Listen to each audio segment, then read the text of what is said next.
I'm sure that you're still processing the emotions, but what are you feeling right now? I don't know. Right now, I'm all over the place. It's kind of numb right now.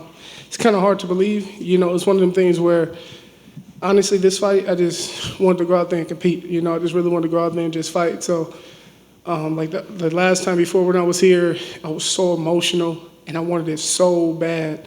And this time, the only thing I cared about was just going out there and putting on the show. So, just give me a couple days, and I'll probably have an answer for that. Nice. Overall, how did you feel about your performance? I know it was under difficult circumstances, but what did you feel about what you turned in tonight? Honestly, I'm happy with my performance. Obviously, I want to finish. I definitely had them towards the end of the third round.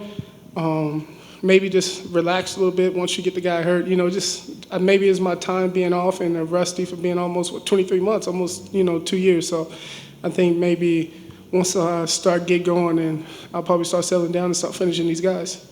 When you got done and you're kind of sitting in the back waiting, did you think you had done enough to get the deal, or were you worried that maybe you'd have to come back again? Yeah, no, honestly, I was in the back and I said, whatever happens tonight, I'm proud of myself. So this time I didn't care for the answer. I just said I'm more proud of myself for what I overcame to come back here. And then to get the answer, that I wanted is it just put the icing on the cake, Nice. You had a lot of emotion in your post-fight speech. Did anybody talk to you about maybe 1 or 2 less F-bombs next time? Yeah, that man right there, John Wood. John Wood was like, hey, man, and Heidi came up to me, and Heidi was like, listen, can you stop, using the cuss words? Because it was kind of hard to understand you. And I was like, all right, my bad. And then as soon as I was getting ready for, to talk to him after I got the contract, Wood was like, hey, less language. And I was like, all right, my bad.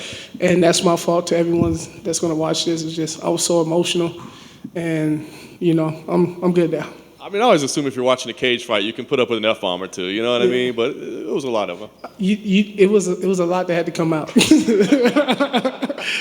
Fair enough. Last thing for me, know how hard you worked to get here. You got this deal. What's next? Do you have an ideal scenario in mind for when you'd like to make your debut, who you'd like it to be against, where you'd like it to be? What's the ideal scenario for you? I thought about this. The first thing I'm going to do, I already talked to John Wood. I already talked to Iridium. It's time for me to get down to 205, my original weight class. That's number one. Like I said, when I came back, I was 275, almost 280. So coming back was just, I just tried to get best in shape as I could. Obviously, I dropped a lot of weight compared to what I was, but, working my way back down to 205 and fighting in the light heavyweight division. It's guys that I know that's in the top 10 that I want to fight. Jamahal Hill. First thing about Jamahal Hill, not that I don't like Jamal, so Jamal, don't think I don't like you. I just feel like it should be only one Jamal. So that's my problem with Jamahal Hill. But other than that, I actually love Jamahal Hill. I love his tweets. I love watching his reels on Instagram. I want Paul Craig. I like his jiu-jitsu. And they made a mistake. I'm actually a black belt.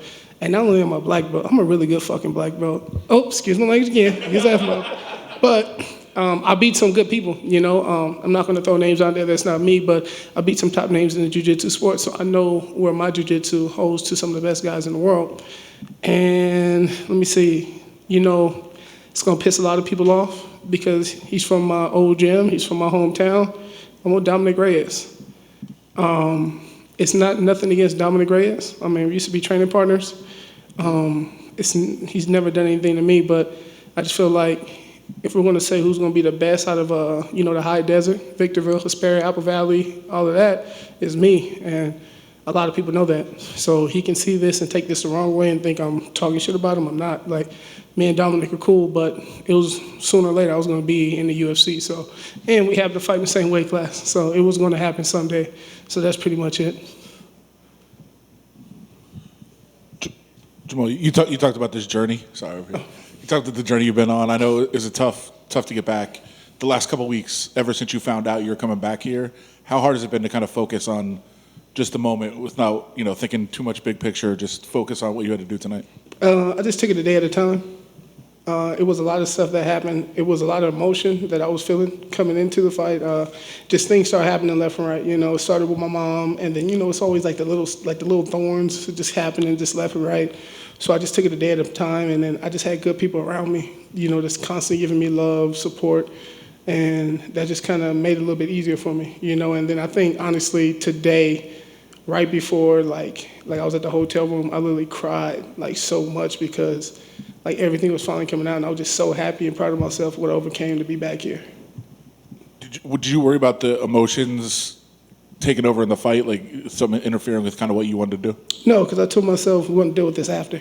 Like let's get the job done, and then after we're going to deal with everything else. Probably not tonight because I'm letting you know I'm going to be drunk somewhere, but maybe tomorrow, but definitely in the next couple of weeks, I'm going to sit down and process everything that's happening. And like just, the last 2 years, I just been working, honestly, guys. So I never really sat down and really just tackled my problems, and I just really just was working because I just wanted to be back here. So give me a couple of weeks and I'm going to finally sit down and just over the next couple of weeks and get things in order. Did you, and I know you talked about just kind of worrying about the moment in the fight, but knowing that you won last time but didn't get a contract, did that enter your mind at all in the ring, like trying to do something to impress instead of just trying to win? No, because it's a different Jamal. The Jamal you met 3 years ago, still a lot of anger, a lot of insecurities, a lot of doubt, a lot of fear.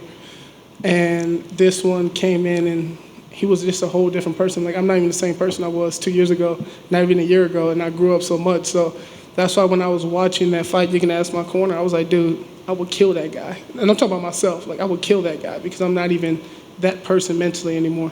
So it was just great about that. I know you got some props from a pretty good boxer after the win tonight. What was that conversation like? What did Deontay tell you? He really told me, he said, dude, you got a good jab. He was like, you got a good jab. And he was like, you need to put that right hand behind it. Like, he was like, your jab is nasty, it's fast. People are not going to catch it. But you need to start setting it up and throwing that right hand behind it. And then, John Wood put in there, oh, I've been telling him.